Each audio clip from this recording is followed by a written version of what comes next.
silver ring na yan, kung sino yung nakanina yung kalahati niyan. Wala naman po. Nakanina yung kalahati ng ring.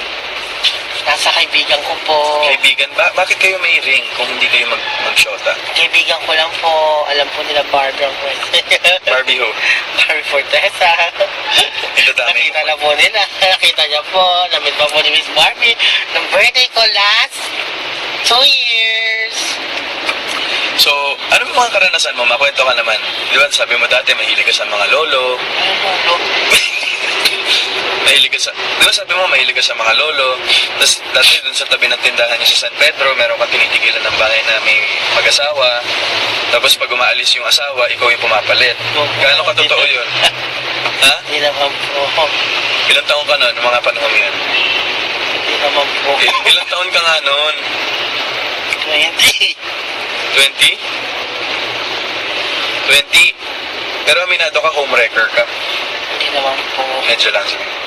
Hindi naman po masyado. Medyo lang. Ikwento mo yung sinugod ka ng asawa ng isang taxi driver. Paano yun? Matagal na po yun sa GM. Saan? Sinugod po ako sa GM eh. Akala. So po, kasi ko ang kanyang asawa. So,